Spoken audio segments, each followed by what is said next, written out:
Vamos olhar essa obra aqui, ó. A Estudante. É uma pintura da Anita Malfatti.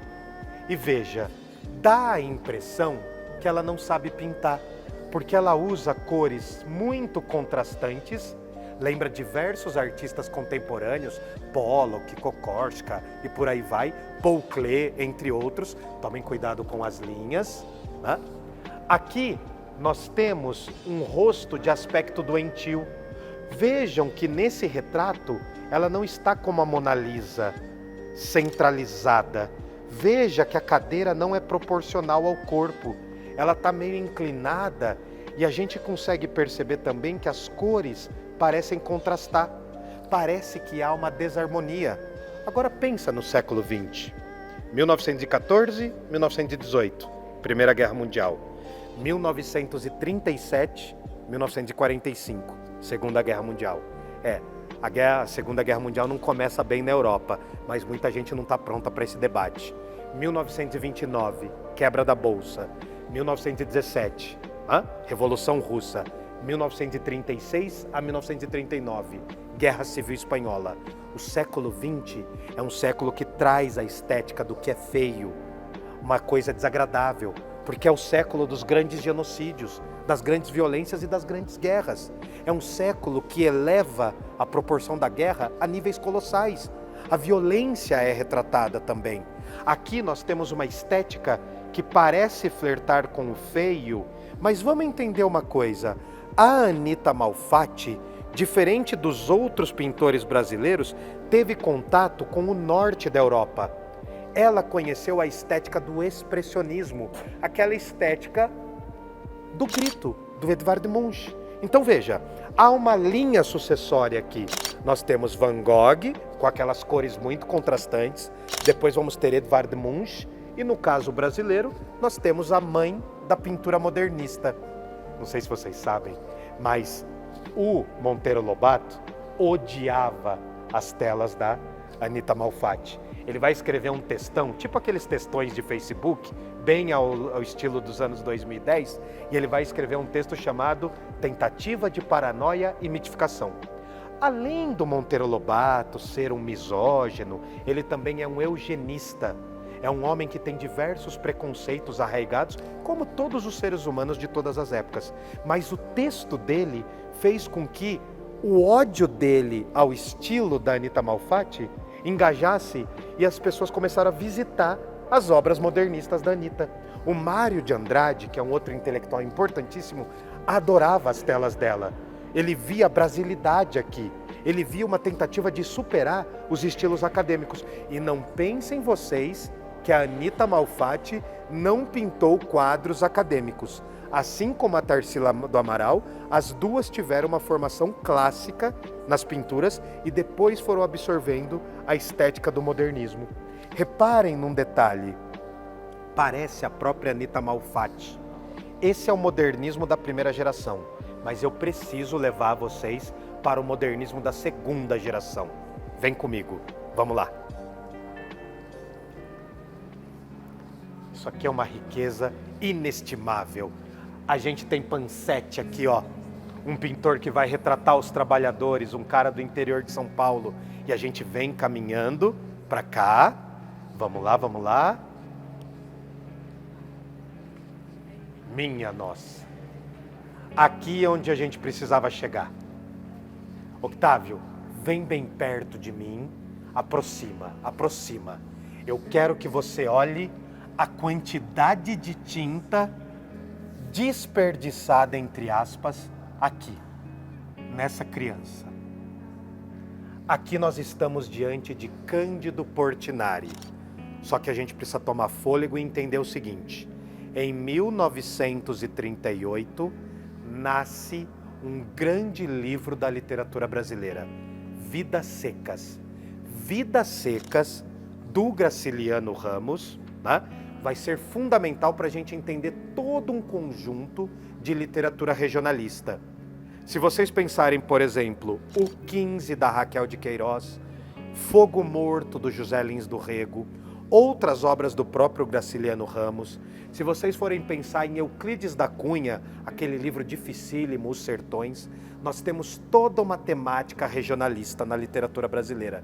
E essa temática regionalista vai explodir em 1938 com o Vidas Secas. Por que eu estou falando disso? Vidas Secas, na minha humilde opinião, é bem melhor que Harry Potter. Mas eu não quero causar essa polêmica no momento. Até porque quem é melhor nem liga para quem não é tão bom. Aqui, em 1944, um artista do interior de São Paulo, nascido em Brodowski, vai pintar 3 telas. 3 telas. A primeira delas, cronologicamente, a gente pode dizer que é Retirantes, do Cândido Portinari. A segunda é Criança Morta. Há uma terceira chamada Funeral na Rede. Essas 3 obras são a reverberação da literatura na vida do Cândido Portinari.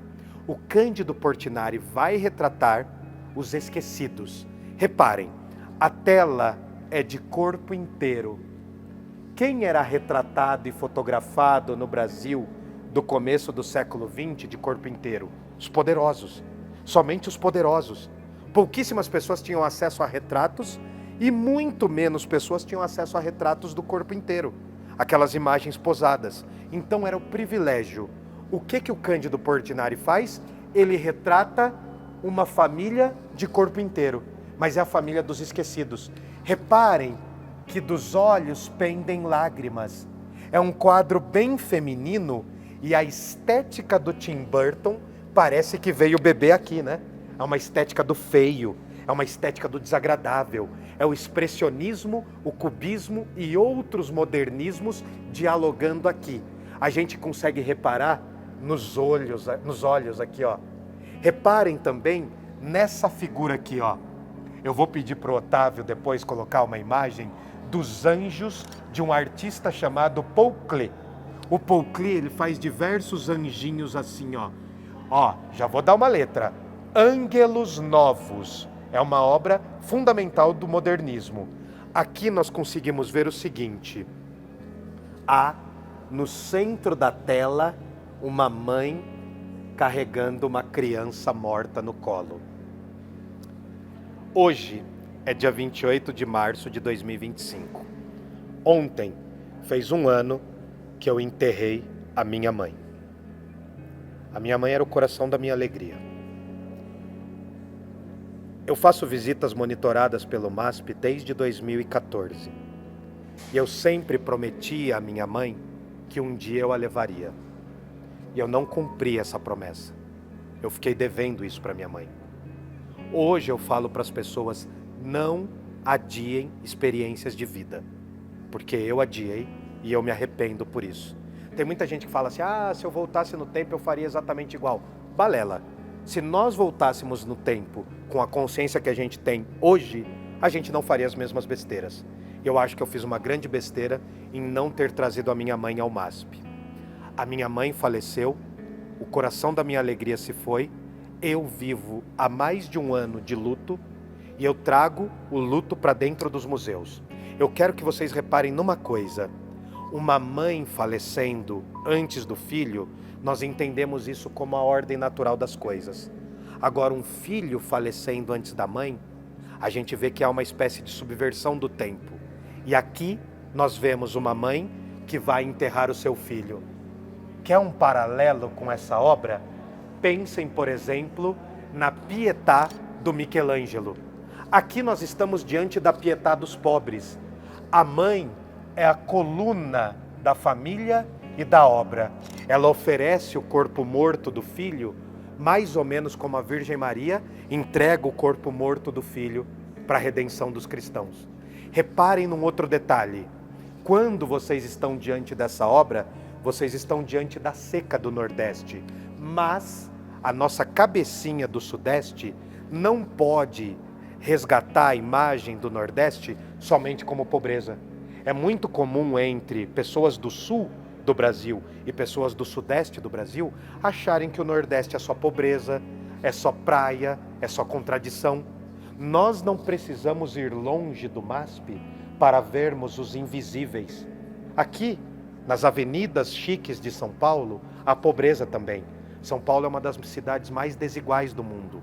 E outro detalhe, quem fez o MASP? A gente sabe quem fez o projeto, né? Quem fez o projeto? Lina Bobardi, né?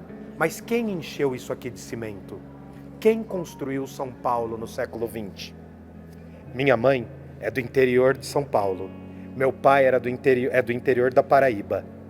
Quem constrói São Paulo no século XX são sobretudo os migrantes e imigrantes. Mas vamos pensar na história de São Paulo. Vamos linkar isso com o livro Vidas Secas. O Vidas Secas fala de retirantes. São Paulo foi construído por pessoas que não são de São Paulo. E São Paulo não reconhece isso. Parece que a memória da nossa cidade, que é uma das maiores do mundo, faz questão de esquecer que escravizou indígenas, que escravizou pessoas negras, que colocou situações horríveis para pessoas brancas também. Nós temos aqui um acúmulo de mortos em valas comuns. E o quadro, ao mesmo tempo que ele dá uma dimensão poética para a fome, ele também cria um estereótipo do Nordeste. O chão tão seco que só tem as lágrimas que endureceram e viraram pedra. Aqui nós estamos diante de uma estética brasileira. Ah, e detalhe, vem aqui, Octávio. Aqui tem muita tinta, né? Cândido Portinari morre intoxicado pelas próprias tintas. Você seria capaz de morrer fazendo aquilo que mais ama? Ele morreu por pintar. Ele ficou intoxicado e, ao final da vida, ele já não conseguia sequer ficar em pé. Ele morre, mas deixa para nós uma das maiores tradições da pintura. E, por favor, leiam Vidas Secas. Leiam também os outros regionalistas que vêm depois do Graciliano Ramos. Nós temos Jorge Amado, nós vamos ter Guimarães Rosa, que de certa forma é um regionalista. Nós temos uma literatura riquíssima. Aqui, quando eu trago as pessoas aqui, nesta tela, ou na tela Os Retirantes, é um dos momentos mais emocionantes. Porque aqui nós nos reconhecemos brasileiros. Não com um patriotismo raso, não com um nacionalismo bobo.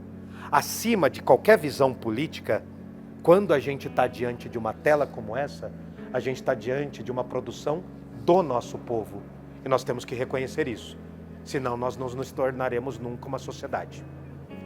Era isso, mas eu quero levar vocês para a última. Vem comigo.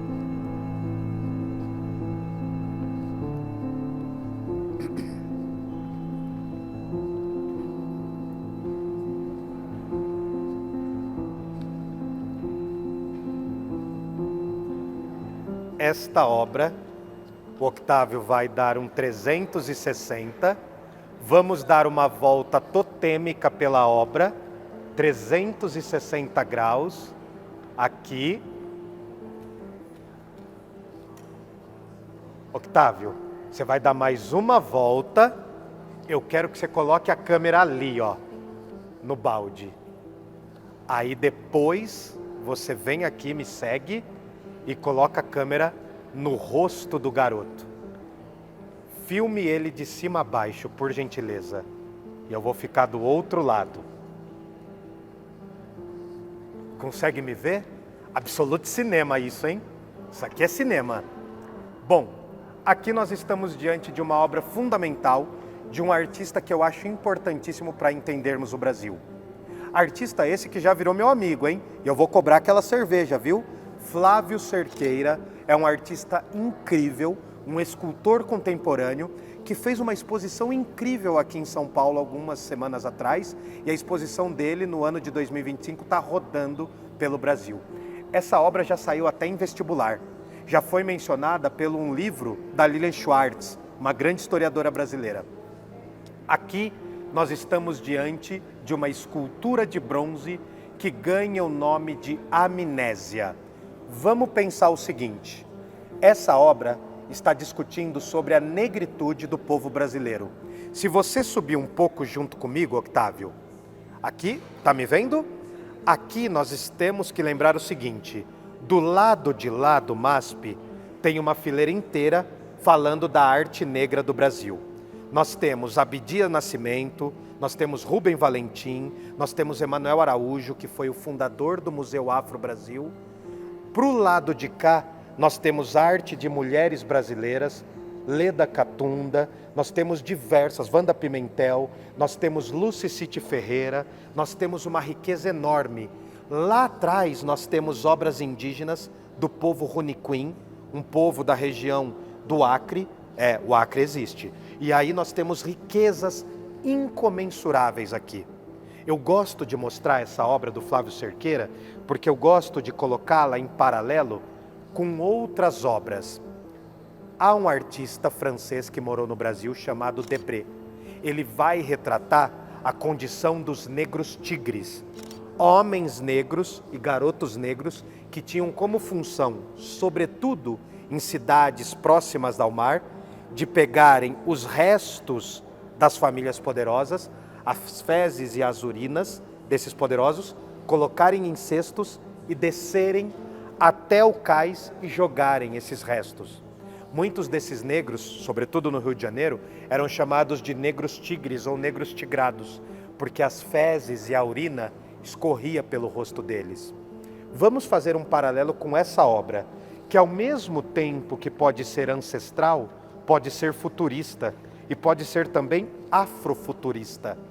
A obra do Flávio Cerqueira traz um garoto descalço, que é um traço também dos povos quando foram escravizados, que no Brasil eram proibidos de calçarem sapatos, traz um garoto que tem tinta por várias partes do corpo. Uma primeira leitura, e menos profunda, me faria ver, por exemplo, que esse garoto sonha em ser branco. Esse garoto sonha em embranquecer.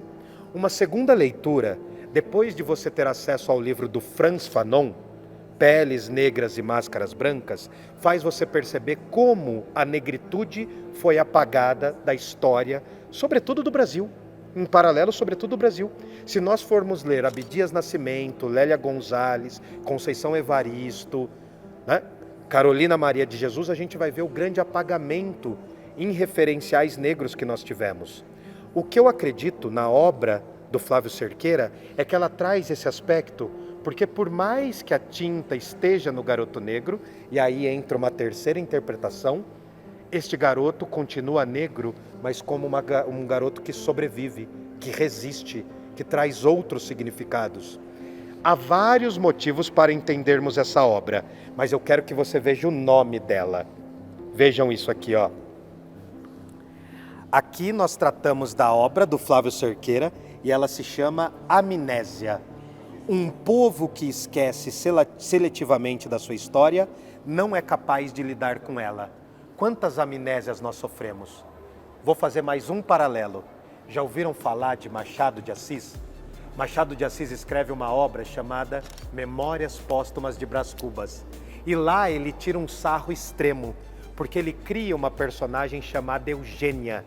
Eugênia é linda, é uma jovem maravilhosa, porém a Eugênia é coxa, manca.